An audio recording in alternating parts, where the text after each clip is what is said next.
நான் உனக்கு, சொல்லுங்க, நான் உனக்கு குறிக்கும் மலைகள் ஒன்றின் மேல் அவனை என்ன செய், தகன பலியாக பலியிடு. அமை இந்த 3 நாட்களாக 4 நாட்களாக ஆண்டவர் பலியை குறித்து நம்மோடு கூட ஆண்டவர் பேசி கொண்டிருக்கிறார். அல்லேலூயா. பலிபீடத்தில் வைக்கப்பட்ட பிறகு அது புத்திரன் அல்ல, யாருடைய, தேவனுடைய பாத்திரமாக அது என்ன செய்கிறது? ஆமை ஆமை சோத்திரம். உன் புத்திரன் என்று அழைக்கப்பட்ட ஈசாக்கு தேவனுடைய பாத்திரமாக எப்போ மாறினான்? பலிபீடத்தின் மேல் வைத்த போது. அல்லேலூயா. பலிபீடத்தின் மேல் வைக்கப்பட்டது. அன்னாள் தன்னுடைய பிள்ளையை பிரிந்து அல்ல, தேவனுக்கென்று பிரித்தெடுத்தாள். சாமுவேலை தேவனுக்கென்று என்ன செஞ்சாங்க? பிரித்தெடுத்தாங்க. அது ஒரு பலி என்று நாம் பார்க்கிறோம். பிரித்தெடுக்கப்பட்ட ஒரு வாழ்க்கை ஒரு பலி. அதே போல ஆண்டவருக்கு நாம் பாத்திரங்களாக, புத்திரர்கள் ஏராளம் இருக்கிறார்கள் சபையிலே, ஆனால் ஆண்டவருக்கு யார் தேவை? அவர் நம்புகிற பாத்திரர் தேவை. அல்லேலூயா. அவர்களை கொண்டுதான் தேவன் மகிமைப்பட முடியும். பலிபீடத்தின் மீது வைக்கப்பட்டதை தான் கர்த்தர் தனக்கான தீர்க்கதரிசியாக, தனக்கான அப்போஸ்தலனாக, தனக்கான மேய்ப்பனாக, தனக்கான சுவிசேஷகனாக பலிபீடத்தின் மீது வைக்கப்பட்டவைகளை தான் கர்த்தர் தெரிந்தெடுக்க முடியும். அல்லேலூயா. யார் பலிபீடத்தின் மேல் வைக்கிறார்களோ தங்களை, அவர்களை தான் தனக்கான தீர்க்கதரிசியாக, தனக்கான ஆமென் அப்போஸ்தலனாக, மெய்ப்பனாக, சுவிசேஷகனாக, போதகனாக, இந்த தேசத்துக்கு ஆசீர்வாதமானவனாக யார் தன்னை பலிபீடத்தில் வைக்கிறார்களோ அவர்களை தான் கர்த்தர் எடுக்க முடியும். அல்லேலூயா. அது மாத்திரமல்ல, தன்னை ஆமென் ஸ்தோத்திர, தன்னை வெறுத்து தனக்கு லாபமாய் இருந்தவைகளை நஷ்டமாக குப்பையுமாக எண்ணின ஆமென் ஸ்தோத்திரம் அப்போஸ்தலனாகிய பவுலை தேசத்துக்கு, உலக நாடுகளுக்கு அப்போஸ்தலனாய் கர்த்தர் மாற்றினார். அப்படியானால் பலிபீடத்தில் வைக்கப்பட்ட ஒவ்வொரு காரியங்களையும் கர்த்தர் பயன்பாட்டுக்கு கொண்டு வருகிறார். அதை பயன்படுத்துவதற்கு ஏதுவாய் கர்த்தர் என்ன செய்கிறார்? மாற்றுகிறார். அல்லேலூயா. அல்லேலூயா. அப்ப நன்மை அல்ல, தேவன் நம் மூலமாய் பிறருக்கு நன்மை செய்ய வேண்டுமானால் பலிபீடத்தின் மீது நம்ம வைக்கப்பட வேண்டியது அவசியமாக இருக்கிறது. நம்ம சொல்லும் சாட்சி என்ன? தேவன் எனக்கு நன்மை செய்தார். இது சாதாரண மனிதர்கள் சொல்லுகிற சாட்சி. அல்லேலூயா. நான் அப்படி வாழ்ந்தேன், கஷ்டத்தில் வாழ்ந்தேன், இன்னைக்கு ஆண்டவர் நல்ல நன்மையா என்ன செய்திருக்கிறார், வைத்திருக்கிறார். இது எல்லா சாதாரண மனிதர்களும், எல்லா பிள்ளைகளும், ஆண்டவருடைய பிள்ளைகளும் கொடுக்கும் சாட்சி. இது நம்மளால் உண்டானதல்ல, தேவன் தந்ததுனால இந்த சாட்சி. ஆனால் பலிபீடத்தின் மீது வைத்தாதான் நம்மளை குறித்து தேவன் சாட்சி கொடுக்க முடியும். நன்மையை பெற்றுக்கிறது. இப்போ நம்ம ஆண்டவரிடத்திலிருந்து எதை பெற்றுக்கிறோம்? நன்மையை பெற்றதுனால நம்ம யாரை குறித்து சாட்சி சொல்றோம்? யாரை குறித்து சாட்சி சொல்றோம்? தேவனை குறித்து சாட்சி சொல்லுகிறோம். எப்பொழுது நம்முடைய வாழ்க்கையை தேவனுக்கு ஒப்பு கொடுத்து நம் மூலமாய் தேவன் மகிமைப்படுகிறாரோ அப்பொழுது நம்மை குறித்து தேவன் சாட்சி கொடுக்கிறார். பாதி வரைக்கும் வந்துட்டு மீதி வாழ்க்கையை வாழாம பேரக்கூடாது. பாதி வாழ்க்கை என்ன? தேவனை குறித்து நான் சாட்சி சொல்லுவது. மீதி வாழ்க்கை என்ன? என்னை குறித்து அவர் சாட்சி சொல்லணும். மாமே ஸ்டீபன் ஆண்டவரை குறித்து சாட்சி சொன்னான். ஆனால் வாழ்க்கையின் முடிவில் ஸ்தேவானை குறித்து பரலோகம் சாட்சி கொடுக்குது. எப்படி சாட்சி கொடுக்கிறது? தேவகுமாரன் சிங்காசனத்தை விட்டு எழுந்திருக்கிறதை, உட்கார்ந்து இருக்கிறதை அவர் என்ன செய்கிறார்? காண்கிறார். அல்லேலூயா. ஆமென். அப்படியானால் பாதி வாழ்க்கை நம்ம தேவனை குறித்து, என் தேவன் நல்லவர், தேவன் வல்லவர், அவளை போற ஒருவர் இல்லை, என்னை வாழ வைத்தவர், என் குடும்பத்தை வாழ வைத்தவர், என் பிள்ளைகளுக்கு நல்லது செய்தவர், எனக்கு வீடு தந்தவர், எல்லாம் ஆண்டவரை குறித்து நாம் சாட்சி சொல்லுகிறோம். இது பாதி தான் நம்ம வாழ்க்கை. மீதி வாழ்க்கை ஆண்டவர் நம்மளை குறித்து சாட்சி சொன்னாதான் நம்ம உண்மையிலே ஒரு கிறிஸ்தவ வாழ்க்கை என்ன செஞ்சிருக்கோம்? வாழ்ந்திருக்கிறோம். அல்லேலூயா. சொல்லுங்க, நீங்க சாட்சி கொடுக்கணும். அப்படியானால் நம்மை ஆண்டவருக்கு பலியாக செலுத்தினாதான் தேவன் நம்மளை குறித்து சாட்சி. ஆபிரகாமை குறித்து தேவன் சாட்சி கொடுத்தார். என்ன கொடுத்தார்? விசுவாசத்தின் தகப்பன் என்று அவனை குறித்து தேவன் சாட்சி கொடுத்தார். மோசையை குறித்து தேவன் சாட்சி கொடுத்தார். என் வீட்டில் எங்கும் உண்மை உள்ளவன், பூமியில இவனை போல சாந்த குணம் உள்ளவன் யாருமே இல்லை. யோசுவாவும் காலேபையும் குறித்து தேவன் சாட்சி கொடுத்தான். உத்தமமாய் பின்பற்றினவர்கள், வேறே ஆவியை உடையவர்கள். என் தாசனாகிய காலேப், என் தாசனாகிய யோசுவா. இதுதான் உத்தம இஸ்ரவேலன். கபடற்ற யாரை குறித்து சொன்னார்? நாத்தான் வேலை குறித்து ஆண்டவர் சாட்சி கொடுத்தார். இதுதான் நம்முடைய வாழ்க்கையினுடைய இறுதி பயணமாக இருக்கிறது. அல்லேலூயா. சொல்லுங்க, ஆண்டவரே, பாதியிலே என் வாழ்க்கை முடிஞ்சிடக்கூடாது. மீதி ஒரு வாழ்க்கை இருக்கு. பின்னிலைமை ஒரு வாழ்க்கையை கர்த்தர் வைத்திருக்கிறார். சபைக்கு ஆண்டவர் என்ன செஞ்சிருக்கிறாரு? ஒரு பின்னிலைமையை வச்சிருக்கிறார். அல்லேலூயா. ஆண்டவர்கிட்ட நன்மை பெற்றுக்கிட்டேன்னு மற்றொன்று சாட்சி சொல்லிட்டு போவதற்கு ஆண்டவர் நம்மளை அழைக்கலை. அல்லேலூயா. நம்ம பரலோகத்தில் இருக்கும்போது அவர் சொல்லணும், நல்லது உண்மையும் உத்தமமான ஊழியக்காரனே, என் சந்தோஷத்துக்குள்ள என்ன செய் பிரவேசின்னு அவர் நம்மளை பார்த்து சொல்லணும். அல்லேலூயா. என்னை பார்த்து கர்த்தாவே கர்த்தாவே என்று சொல்லுகிறவர்கள் அல்ல, என் சித்தத்தின்படி செய்கிறவர்களே என்ன செய்வார்கள்? பரலோகத்துக்கு எடுத்துக்கொள்ளப்படுவார்கள். அல்லேலூயா. இங்கே மறுபடியும் நம்ம இந்த காரியத்திலிருந்து ஒரு சில, இதெல்லாம் நம்ம கடந்த நாட்களில் தியானித்த காரியம். மறுபடியும் இதிலிருந்து சில காரியங்களை நமக்கு தியானிக்க ஆவியானவர் நமக்கு உதவி செய்வாராக. ஆண்டவர் சொல்லுகிறார், நான் குறித்த மலையின் மேலே. சொல்லுங்க, குறித்த இடத்துக்கு நம்ம வரணும். தேவன் ஒவ்வொரு மனுஷனுக்கும் ஒரு குறித்த இடத்தை வச்சிருக்கிறார். அல்லேலூயா. ஆண்டவர் குறித்த ஒரு எல்லை, ஆண்டவருக்குன்னு ஒரு எல்லை இருக்கிறது. ஆண்டவர் அந்த இடத்துக்கு ஒரு மனுஷன் வந்த பிறகுதான் ஆண்டவர் அந்த மனுஷனை நம்புவார். அல்லேலூயா. நம்ம நினைச்சிடக்கூடாது, ஒரு உபவாசம் போட்டுட்டோம், இல்லைன்னா காணிக்கை கொடுத்துட்டோம், இல்லைன்னா ஸ்தோத்திரம் ஏதோ ஆண்டவருக்காக செஞ்சிட்டோம், அதனால ஆண்டவர் நம்மளை நம்பித்தார் நினைச்சிடக்கூடாது.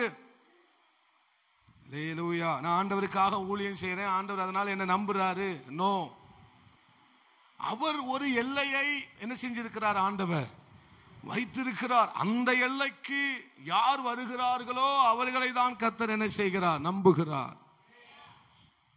நாம் அவரை நம்புறதுனால நமக்கு நன்மை எக்கச்சக்கமா இது வருது, கிடைக்குது, இன்னும் கிடைக்க போகுது. யாரை நம்புறதுனால? ஆண்டவரை நம்புறதுனால நம்ம நன்மை ஒரு நாளும் குறைவுபட்டு போகவே போகாது. நன்மை என்பது நாம் செய்த நீதியினால் கிடைத்தது அல்ல. நன்மை என்பது அவர் நம்ம மேல வச்ச தயவு. அவ்வளவுதான். இந்த துணியை உடுத்தி இருக்கிறோம்னா அவர் என் மேல வச்ச இரக்கம். நாம் பண்ண உபவாசத்தினால் அல்ல. நாம் பண்ண உபவாசத்தாலே அந்த ட்ரெஸ் எனக்கு ஆண்டவர் தந்தாரு இல்ல. அல்லேலூயா. நம்ம எல்லா நன்மைகளும் எனக்கு தேவன் செய்தது அவருடைய இரக்கத்தினால, அவருடைய தயவினால. அல்லேலூயா. ஆனால் தேவன் ஒரு மனுஷனை நம்பணும் அப்படின்னா, நான் நம்பினா நன்மை. தேவன் ஒரு மனுஷனை நம்பித்தார்னா மகிமை வெளிப்பட ஆரம்பிச்சிடும். அல்லேலூயா. தேவன் ஒரு மனுஷனை நம்புகிற இடத்திற்கு அவர் அந்த மனுஷனை கொண்டு வருகிறார். அல்லேலூயா. நான் குறித்த இடத்துக்கு வா. மோரியா என்பது தேவன் குறித்த ஒரு எல்லை. மனுஷனுக்கு தேவன் குறித்த ஒரு எல்லை. அந்த எல்லையில வந்த பிறகுதான் ஒரு மனுஷன் தேவ மனுஷனாக மாறுகிறான். ஒரு மனுஷன் விசுவாசத்தின் தகப்பனாக மாறுகிறான். அல்லேலூயா. அவர் குறிச்ச எல்லையில எந்த மனுஷன் வந்துட்டானோ அந்த மனுஷனை விசுவாசத்தின் தகப்பனாக, எங்கும் உண்மை உள்ளவனாக கர்த்தர் அவனை நிறுத்துகிறார். அல்லேலூயா. அவர் எல்லை அந்த ஆழத்துக்கு வந்த பிறகுதான் அவனை நம்ப முடியும். அளவோட இருக்கிற வரைக்கும் ஆண்டவன் நம்மளை நம்ப முடியாது.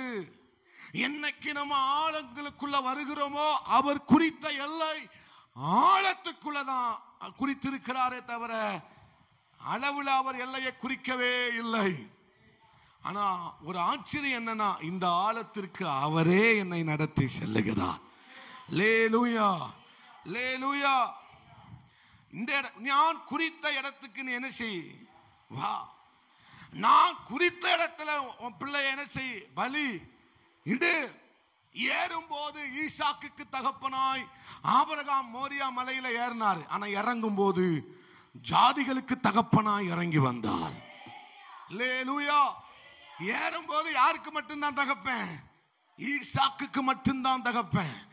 அல்லேலூயா. உன் புத்திரனும் உன் ஏகசுதனும் உன் நேசகுமாரனும் ஆகிய ஈசாக்கை பலியிடுன்னு கர்த்தர் சொன்னார். ஏறும்போது விசுவாசத்தோடு கூட ஆபிரகாம் ஏறுகிறார். ஆனால் கர்த்தர் வாக்குத்தத்தம் சொல்லுகிறது, நீ திரளான ஜாதிகளுக்கு தகப்பனானாய். அல்லேலூயா. நீ திரளான ஜாதிகளுக்கு உன்னை நான் தகப்பனாக்கினேன். கர்த்தர் நம்பிட்டாரு. கர்த்தர் நம்பிவிட்டார். கர்த்தர் நம்பிவிட்டார். 25 வருஷமா கர்த்தரை நம்பினதுனால கிடைச்ச ஈசாக்க 25 வருஷமாய் நம்பி ஆண்டவர் மேல வச்சிருந்த நம்பிக்கையினால கிடைச்சதுதான் யாரு? ஈசாக்கு. அந்த ஈசாக்க தேவன், அந்த ஈசாக்க பலிபீடத்தின் மேல அவர் வைத்த போது தேவன் ஆபிரகாமை நம்பினார். அல்லேலூயா. தேவனை நம்பினதுனால ஈசாக்கு, ஆமென், ஆபிரகாமை தேவன் நம்பினதுனால திரளான ஜாதிகளுக்கு தகப்பனாய் மாறினார். உங்களையும் என்னையும் கர்த்தர் ஏன் பலிபீடத்தின் மேல் வைக்க சொல்லுகிறார்? அல்லேலூயா, அல்லேலூயா. ஒரு குறிப்பிட்ட காரியத்திற்காக அல்ல. ஓ, அவருடைய திட்டம், அவருடைய திட்டம், அவருடைய தீர்மானம், அவர் வைத்திருக்கிற தரிசனம், ஓ, என்னால அளவிடவே முடியாத ஒன்று. அல்லேலூயா, அல்லேலூயா. அதுக்காக தான் கர்த்தர் சொல்லுகிறார். ஆமென். இங்கே ஆண்டவர் பலியிடு என்று சொன்ன வார்த்தை நமக்கு கஷ்டமாய் தோன்றினாலும் ஆண்டவர் அங்கே பலியிட சொன்னதுக்கு காரணம் என்ன தெரியுமா? நான் ஒரு காரியத்தை ஆபிரகாமிடத்திலே விதைக்க சொல்லுகிறேன். சொல்லுங்க, விதைக்க சொல்லுகிறேன். சொல்லுங்க, விதைக்க சொல்லுகிறேன். அல்லே, பலியிடுவது என்பது ஆமென் முடிந்து போகிற காரியம் அல்ல. அது விதைக்கப்பட்ட காரியம். அது விதைக்கப்படுகிற காரியம். அது புதைக்கப்படுகிற காரியம் அல்ல. அது சாம்பலாய் மாறுகிற காரியம் அல்ல. அது ஒரு காரியத்தை புதுப்பிக்கிற காரியம். அது ஒரு காரியம் முளைக்க போகிற ஒரு காரியம். பலி என்பது ஆமென் புதைக்கப்பட்டது அல்ல, விதைக்கப்படுகிற காரியம். அல்லேலூயா. நீங்கள் ஆண்டவருக்கு பலியாக கொடுப்பது என்பது ஆமென் ஸ்தோத்திரம் முடிஞ்சு போகிற உங்க வாழ்க்கையை முடிக்கணுங்கிறதுக்காக அல்ல.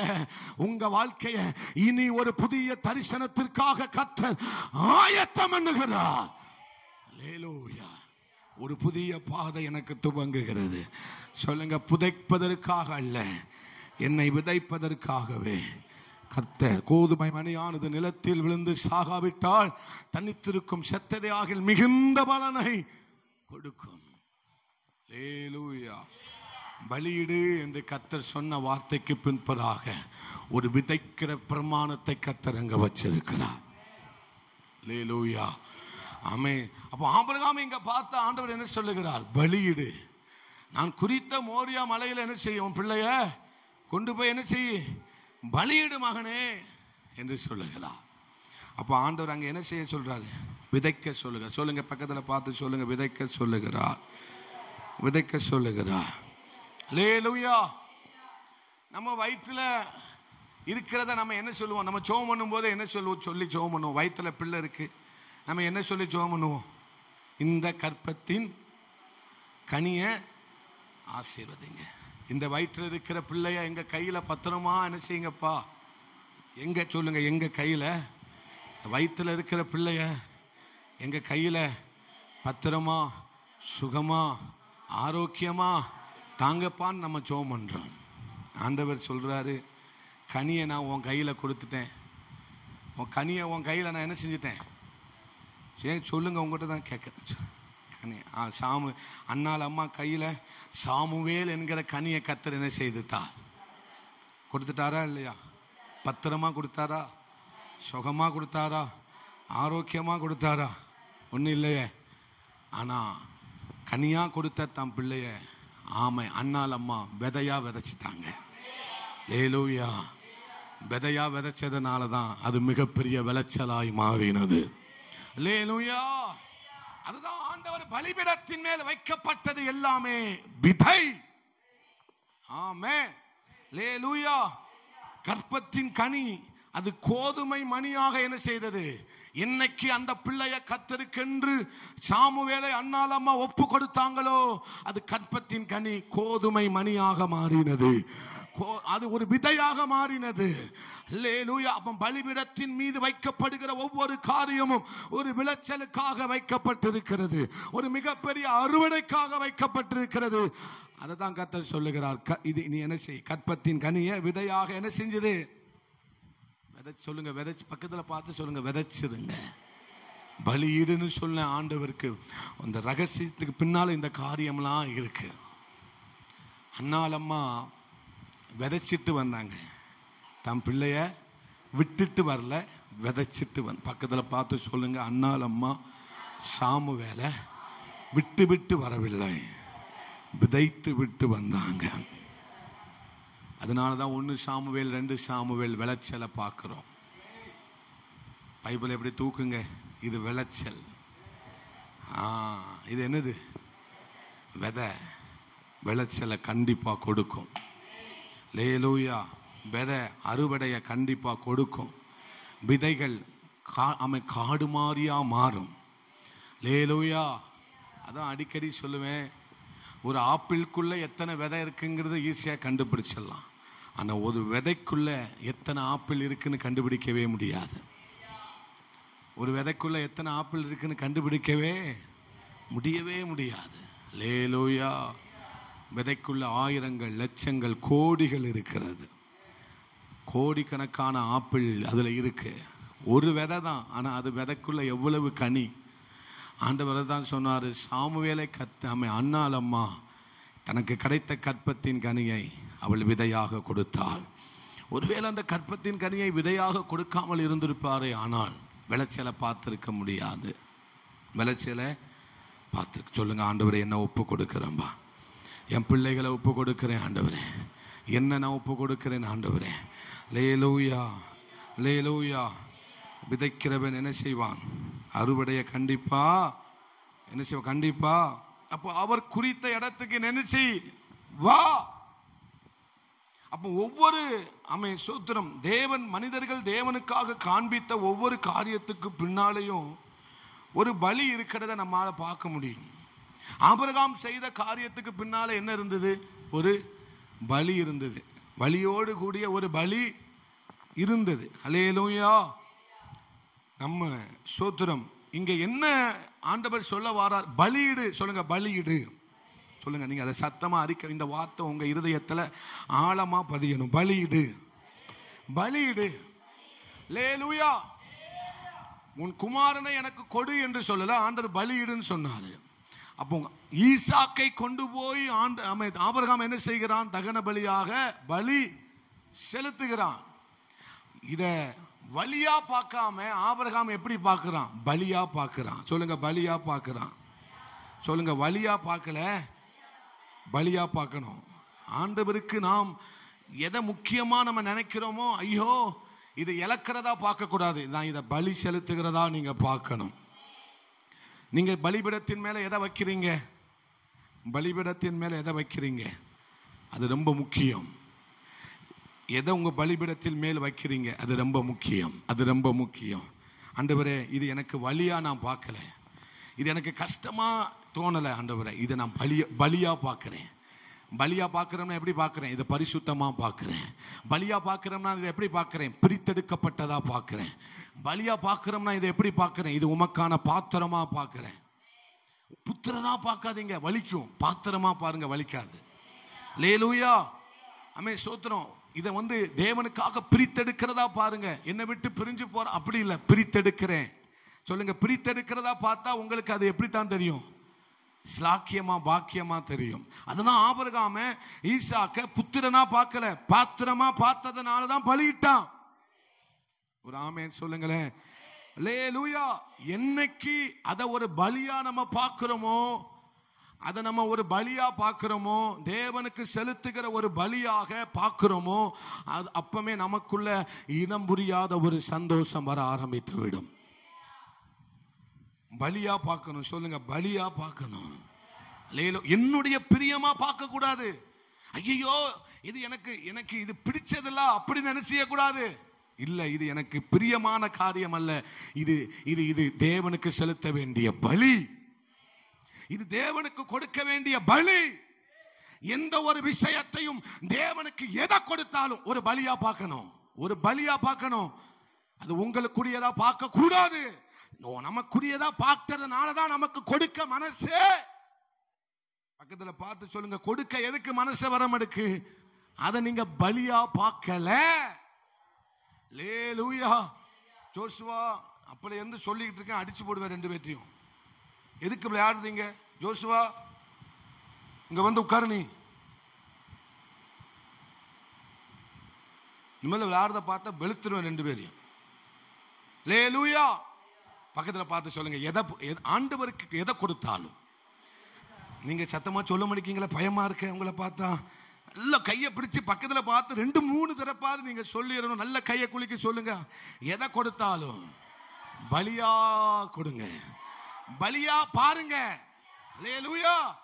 நம்ம அதை பலியா பார்க்கறதுனாலதான், நம்ம பலியா பார்க்காததுனாலதான் நமக்கு கொடுக்க மனசே. நம்ம அதை பெருசா பார்த்துடுறோம்.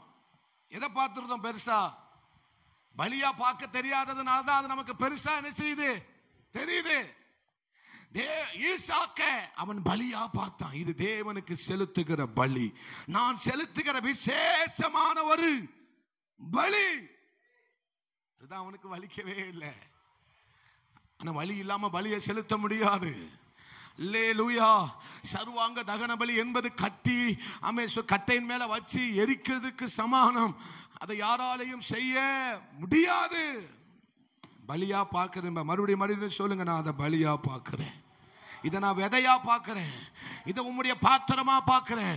இவனை உம்முடைய அப்போஸ்தலனா பார்க்கிறேன். இவனை உம்முடைய தீர்க்கதரிசியா பார்க்கிறேன். நம்ம பார்வை ஆண்டவர் மாத்தட்டும். ஹல்லேலூயா. என் பிள்ளைய நான் எப்படி பார்க்கிறேன்? எப்படி பார்க்கிறேன்பா? உம்முடைய பலியா பார்க்கிறேன் ஆண்டவரே. உம்முடைய அப்போஸ்தலனா பார்க்கிறேன். உம்முடைய தாசனா பார்க்கிறேன்பா. உம்முடைய தீர்க்கதரிசியா பார்க்கிறேன்பா. அதனால இந்த பிள்ளைய நான் என்ன செய்யறேன்? உம்முடைய பலிபீடத்தின் மேல வைக்கிறேன். உடல் தியாகத்தை காட்டிலும் ஒரு மேலான தியாகத்தை செய்வதற்கு கர்த்தர் இந்த மாலை நேரத்தில் உங்களை அழைக்கிறார்.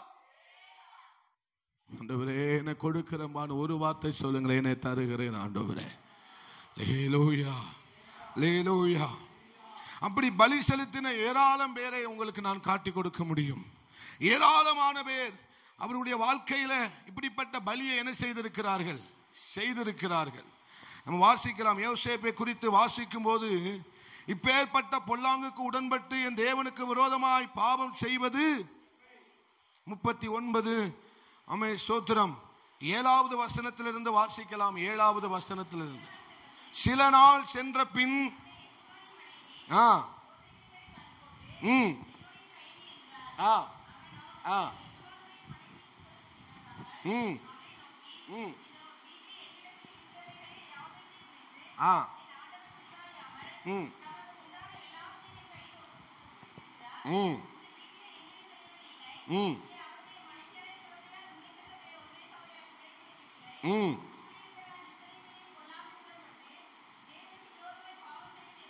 இத்தனை பெரிய பொல்லாங்குக்கு சொல்லுங்களேன், இத்தனை பெரிய பொல்லாங்குக்கு அவர் அந்த பாவத்தை எப்படி பார்க்கிறார்? சின்னதா பார்க்கல. தேவனுக்கு விரோதமான ஒரு சின்ன பொய்ய கூட பெருசா பார்க்க நம்ம பழகிக்கிறணும். அல்லேலூயா. சின்ன பொய்ய கூட பெருசா பார்க்கணும். அப்படிப்பட்ட ஒரு ஜீவியம் நமக்குள்ள வரணும். இது பெரிய பாவம் தான்.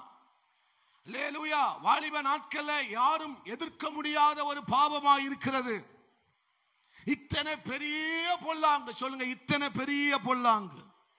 எத்தனை வார்த்தை யூஸ் பண்றாரு பாருங்க. பெரிய பொல்லாங்குன்னு சொல்லி இருக்கலாம், அல்லது பொல்லாங்குன்னு சொல்லி இருக்கலாம். இத்தனை பெரிய. சொல்லுங்க, இத்தனை பெரிய.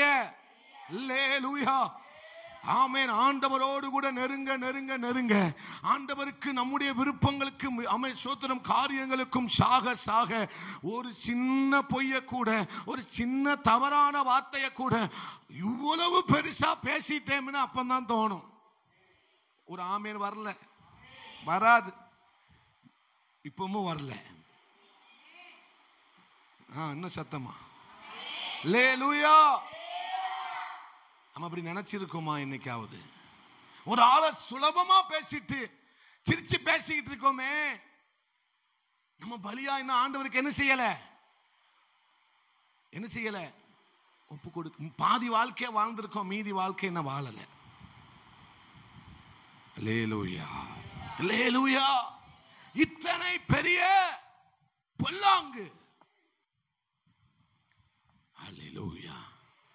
சின்ன காரியத்தை சொன்னதுனால எனக்குள்ள என் இதயம் துடித்து கொண்டு இருந்த என் இருதயம் என்ன செய்தது? தாவீதுடைய இருதயம் என்ன செய்ததாம்? அடித்து கொண்டது.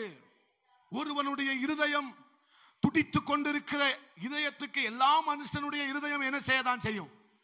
துடிக்கதான் செய்யும். ஆனால் எந்த மனிதனுக்குள்ள இதயம் அடித்துக் கொள்ளுகிறதோ அவன் தேவன் நம்புகிற ஒரு மனுஷன். சவுலுடைய வஸ்திரத்தின் ஒரு ஓரத்தை வெட்டி எடுத்துட்டு வந்தான், செம்பை எடுத்துட்டு வந்தான். அதனால அவனுடைய இருதயம் என்ன செய்ததாம்? பெருசா ஒண்ணும் செய்யல, ஒரு ஓரத்தை அறுத்துட்டு வந்துட்டான், அவ்வளவுதான். சொல்லுங்க, அவ்வளவுதான். சொல்லுங்க, இவ்வளவுதான் செஞ்சான். தாவீது இவ்வளவுதான் பண்ணாரு. ஆனா அது எப்படி சொல்ற? அதனால அவருக்கு இருதயம் என்ன செஞ்சான்? 80ல துடிச்சுக்கிட்டு 72ல துடிச்சுக்கிட்டு இருந்த இருதயம் இப்ப 130ல. என்னைக்கு அது அப்படி அடிச்சிருக்கா? ஒரு பொய்யை சொன்ன பிறகு இருதயம் அப்படி அடிச்சிருக்கா? அடிச்சிருந்தா தான் என்னைக்கே நம்மளை பரலோகத்துக்கு எடுத்திருப்பாரு. அதனாலதான் நீசங்க இன்னும் நம்ம உலகத்துல இருக்கிறோம். அதிக பரிசுத்தமான ஆண்டவர் பூமியில இருந்தோம், கூட இருக்கிறோம் பூரா இவனை கெடுத்துருவான். நீ ஏன் கூட வந்துரும்பாரு ஆண்டவர். பரலோகமே என் சொந்தமே என்று காண்பேனோ என் இன்ப இயேசுவை.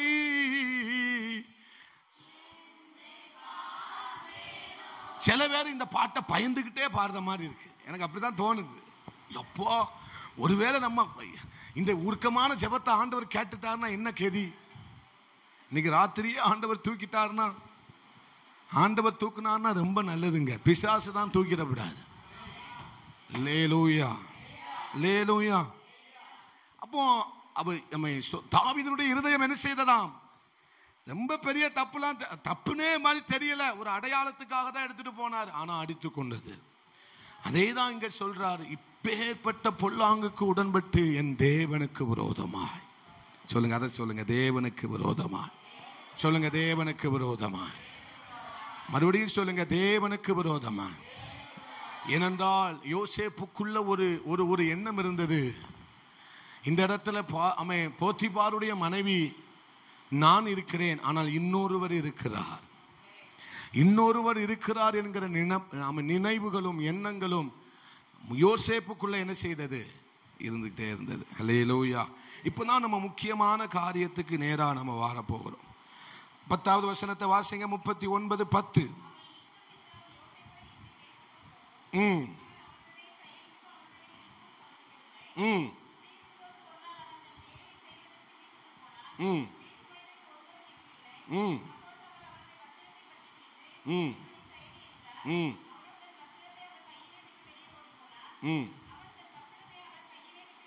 போதும், இந்த போதும் சிஸ்டர். அல்லேலூயா. இதெல்லாம் நமக்கு தெரிஞ்ச ஒரு நல்ல சம்பவம். ஆமென். ஆனா இந்த காரியத்தை செய்ததுக்கு பிற்பாடு ஆமென், யோசேப்புக்கு நடந்த விபரீதம் என்ன? சிறைச்சாலை. என்ன சாலை? பரிசுத்தமா வாழ்ந்ததுக்கு கிடைச்ச பரிசு. அல்லேலூயா, அல்லேலூயா. ஆனா இங்கே யோசேப்பு அதை எப்படி தெரியுமா பார்த்தாரு? நான் ஆண்டவருக்காக பலியாக ஒப்பு கொடுத்திருக்கிறேன். அல்லேலூயா, அல்லேலூயா. எந்த ஒரு மனுஷன் இப்ப தேவனுக்காக நிற்கிறானோ, தேவனுக்காக எந்த ஒரு மனுஷன் வாழ்வதற்கு தன்னை விட்டு கொடுக்கிறானோ அது ஒரு பலி. பரிசுத்தத்துக்காக யார் நிற்கிறார்களோ அது என்னது? அதுக்கு பேர் பலி. அல்லேலூயா. அதற்கு பேர் என்னது? பலி. இங்க யோசேப்பு பண்ணினது என்னது? பலி. அல்லேலூயா. தேவன் நம்மை நம்புவதற்கு பின்னால ஒரு பலி இருக்க வேண்டும். தேவன் ஒரு மனுஷனை நம்பணும்னா அங்கே ஒரு பலி இருந்தாதான் ஆண்டவர் அதை நம்புவாரு.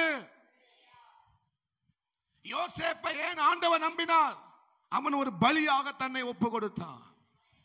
பிரித்தெடுக்கப்பட்ட ஒரு வாழ்க்கையை அவன் என்ன செய்தான்? வாழ்ந்து காண்பித்தான்.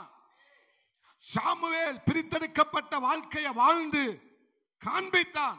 அதனாலதான் கர்த்தர் அங்க நம்பிட்டார்.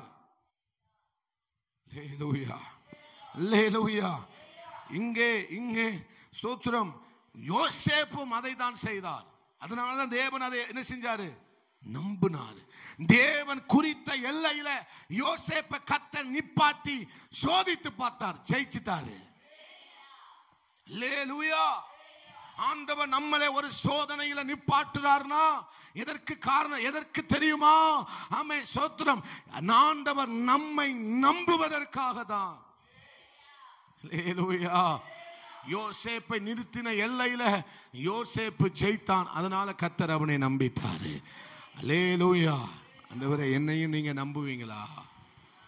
ஆண்டவர் உங்களையும் நம்பணுமா? ஆண்டவர் உங்களையும் நம்பணுமா?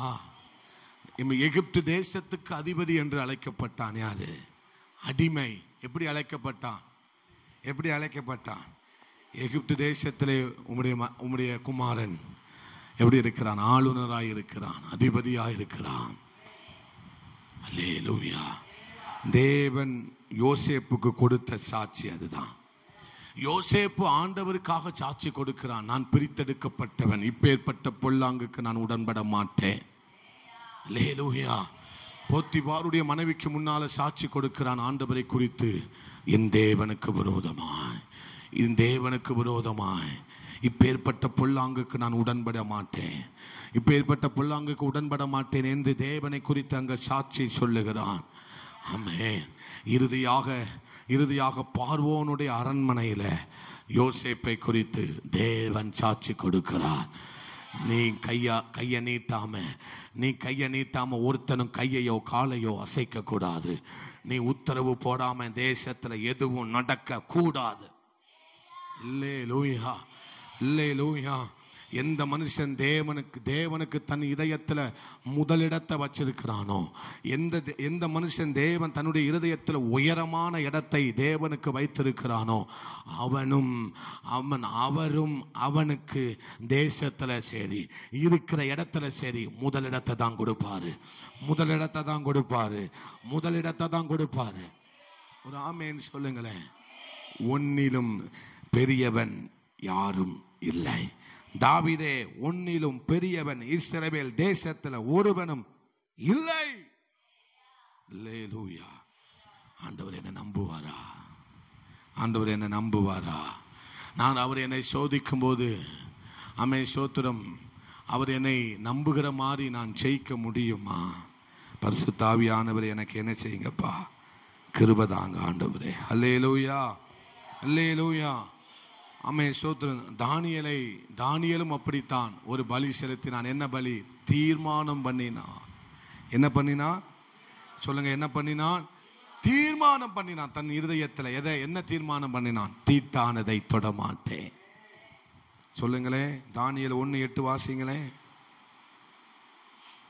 தீட்டானதை தொடுவதில்லை, தீங்கு செய்ய நினைப்பதில்லை, பரிசுத்தரே பரிசுத்தரே. தானியேல் 1:8 வாசிங்க.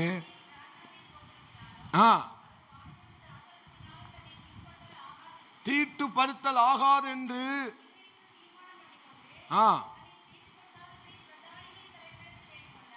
போதும். அல்லேலூயா. இங்க என்ன நடந்தது? சம்பவம் எப்படி இருக்கு? தன்னை தீட்டுப்படுத்த கூடாது என்று தன் தீர்மானம் இருதயத்தில் என்ன செய்தான்? தீர்மானம் பண்ணினான். சொல்லுங்க, தீர்மானம் பண்ணினான். அல்லேலூயா. இந்த தீர்மானத்துக்கு பிறகு ஒரு தியாகம் இருக்கு, ஒரு பலி இருக்கு, உயிரே போகக்கூடிய நிலைமையும் இருக்கு. அல்லேலூயா. இதுக்கு பின்னால என்னெல்லாம் இருக்கு? என்னெல்லாம் இருக்கு? ஒரு தியாகம் இருக்கு, ஒரு வெறுப்பு இருக்கு, ஒரு உயிர் தியாகமே இங்க இருக்கிறது. ஒவ்வொரு தீர்மானத்தை எடுக்கிறதுக்கு முன்னாலேயும் நம்ம ஸ்தோத்திரம் அந்த காரியத்திற்காக என்னதை தியாகம் பண்றோம் அதை கர்த்தர் பார்க்கிறார். அல்லேலூயா. ராஜ போஜனத்தை, இருக்கிறதுலே உயர்ந்த போஜனம் எதுதான்? சொல்லுங்க. எதுதான் உயர்ந்த போஜனம்? ராஜ போஜனம். ஒரு ஆமேன் சொல்லுங்களேன். அந்த போஜனத்தை யார் வெறுத்தா? அந்த போஜனத்தை யார் வெறுத்தா? தானியேல். இல்லை, அது எனக்கு வேண்டாம். அது என்னை என்ன செய்யக்கூடியது? தீட்டுப்படுத்தக்கூடியது. பிரித்தெடுக்கப்பட்ட வாழ்க்கையில இருக்க வேண்டிய முதல் காரியம் என்ன தெரியுமா? சவகரன் கத்தி நம் தலையில் மேல படக்கூடாது. இரண்டாவது, நான் தீட்டுப்படக்கூடாது. நான் என்ன செய்து விடக்கூடாது? தீட்டுப்பட்டு விடவே கூடாது. அல்லேலூயா சொல்லுங்க. ஆண்டவரே, நான் தீட்டுப்பற்றக்கூடாது. என்ன உலகத்தால் நாம் தீட்டுப்பற்றக்கூடாது. அல்லேலூயா. அப்படியானால் இங்கே தீட்டுப்படுவதற்கு காரணம் என்ன?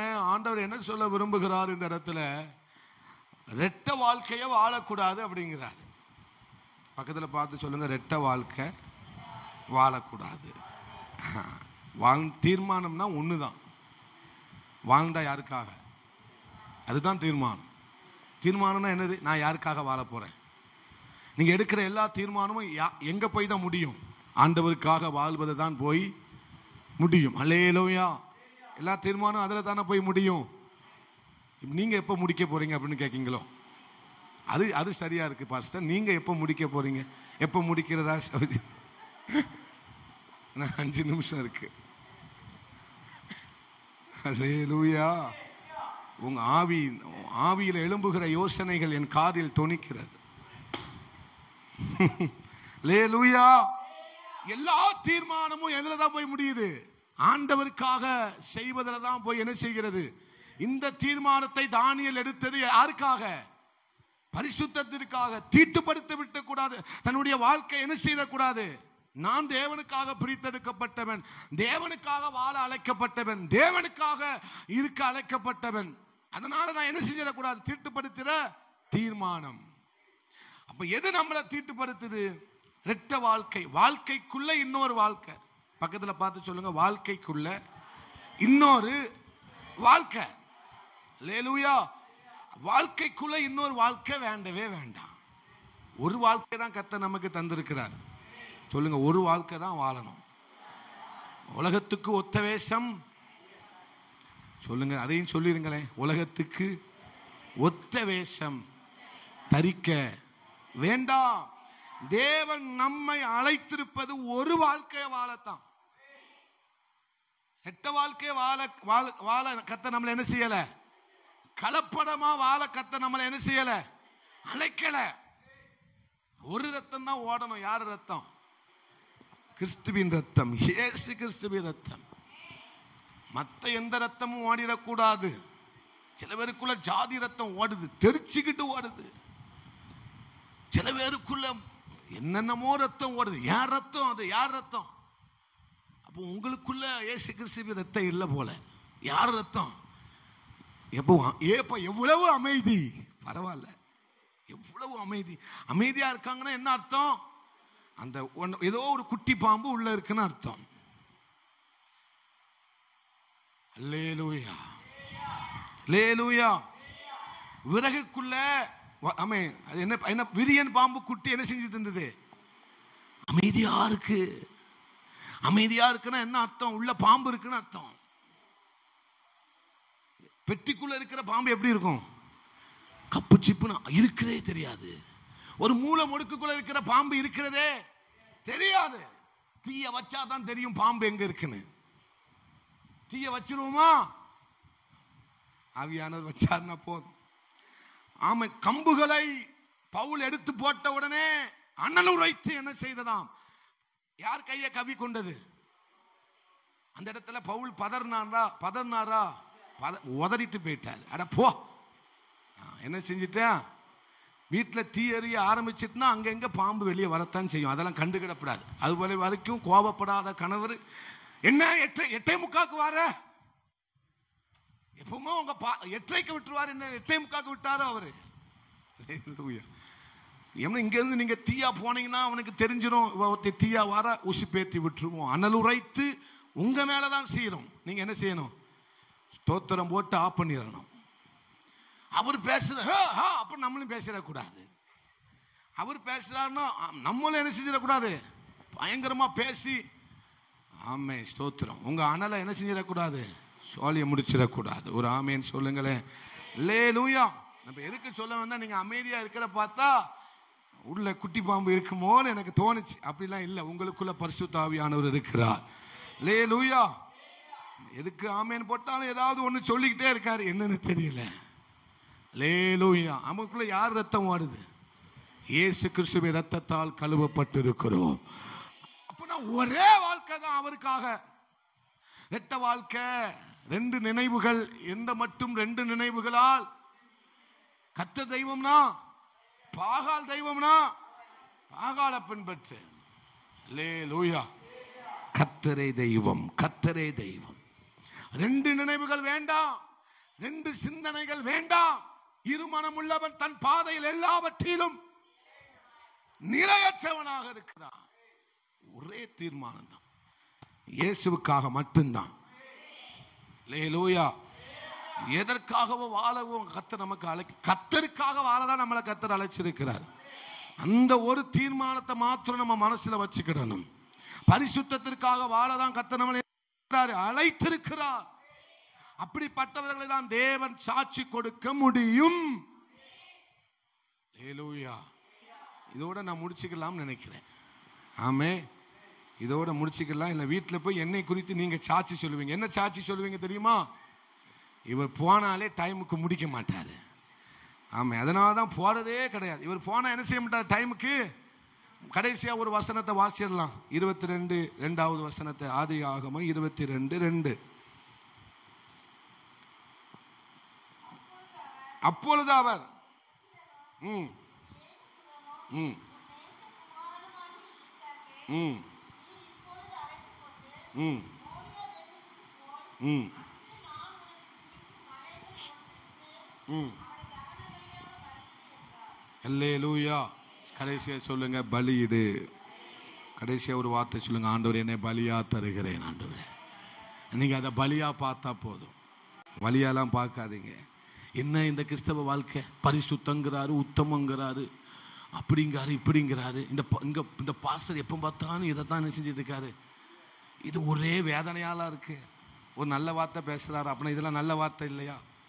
உங்களை சொல்லலை, பொதுவாக சொல்றேன். உங்களை யாருமே சொல்ல மாட்டேன். இல்லைன்னா நீங்க வந்திருப்பீங்களா? இந்த வார்த்தையை ஆசையாக கேட்கறதுனால தான் நீங்க என்ன செஞ்சிருக்கிறீங்க, வந்திருக்கிறீங்க. அல்லேலூயா, அல்லேலூயா. ஆண்டவர் எதை சாட்சி கொடுக்கிறாருன்னு நம்ம பார்க்கணும். ஆண்டவர் எதற்கெல்லாம் சாட்சி கொடுத்திருக்கிறாருன்னு நம்ம பார்க்கணும். ஆண்டவர் எதை சாட்சியா சொன்னாரோ அதன்படி நம்ம வாழணும். அவ்வளவுதான். அல்லேலூயா. அதனால ஆண்டவருக்கு கொடுக்கிறது எதுவா இருந்தாலும் எப்படி பாருங்க, பலியா பாருங்க. உங்க பிள்ளைங்க கர்த்தருக்கு கொடுக்குறீங்களா, பலியா பாருங்க. அல்லேலூயா. உமக்குடைய நாமத்துக்கு மகிமையா கொடுக்கிறேன்பா, நம்ம பலியா பாருங்க. அப்படி பார்த்ததுனால தான் கர்த்தர் அந்த ஒரு அப்போஸ்தலனை தேசத்துக்கு கொடுத்தார். ஒரு தீர்க்கதரிசிய தேசத்துக்கு யார் கொடுத்தாங்க? யார்? அன்னாள் அம்மா கொடுத்தாங்க. அல்லேலூயா. தொடர்ந்து நாளைக்கு வாங்க, ஜெபத்தோட வாங்க, தாகத்தோட வாங்க. மற்றவங்ககிட்டையும் சொல்லுங்க, சரியா 6:30 மணிக்கு வாங்க. ஆமே, சோத்திரம். தேவன் உங்களை ஆசீர்வதிப்பார். ஜெபிக்கலாம். எங்கள் அன்பு தகப்பனே, உமக்கு நன்றி செலுத்துகிறோம். ஆசீர்வாதமான இந்த மாலை நேரத்தில் ஆண்டவரே, இந்த முதல் நாள் விசேஷ கூட்டத்தில் உம்முடைய பிள்ளைகளை நீங்கள் கொண்டு வந்ததற்காக நன்றி ஆண்டவரே. இந்த நாளிலும் எங்களோடு கூட பேசின நல் வார்த்தைகளுக்காக நன்றி ஆண்டவரே. யோசேப்பு பண்ணின காரியத்துக்கு பின்னால் ஒரு பலி இருந்தது. தாவீது, ஆமேன், மோசே, பவுல், ஆமேன், ஸ்தோத்திர, எஸ்தர் ராஜாத்தி, ரூத்து, இவங்கெல்லாம் பண்ணினதுக்கு பின்னால ஒரு பலியை நீங்க பார்த்தீங்கப்பா. ஒரு பலியை, மிகப்பெரிய ஒரு பலியை நீங்க பார்த்தீங்க. அவங்க சாதாரணமா இதை செய்யலப்பா, ஒரு பலி செலுத்தி இருக்கிறாங்க ஆண்டவரே. அதனால தான் நீங்க அவங்கள நம்புனீங்க ஆண்டவரே. எங்களையும் நீங்க நம்பணும். அந்த எல்லைக்கு நாங்க வரணும் ஆண்டவரே. நாங்க பாதி வாழ்க்கையை மட்டும் வாழ்ந்துட்டு தேவன் எங்களை ஆசீர்வதிச்சார், அப்படி பண்ணினார், இப்படி பண்ணினார்னு சொல்லிட்டு போயிடக்கூடாதுப்பா. மீதி வாழ்க்கையை நாங்க வாழணும், உங்க நாமத்துக்கு மகிமையா வாழணும். நீங்க எங்களுக்கு நீங்களை சாட்சி கொடுக்கிற மாதிரி ஒரு வாழ்க்கையை நாங்க வாழணும் ஆண்டவரே.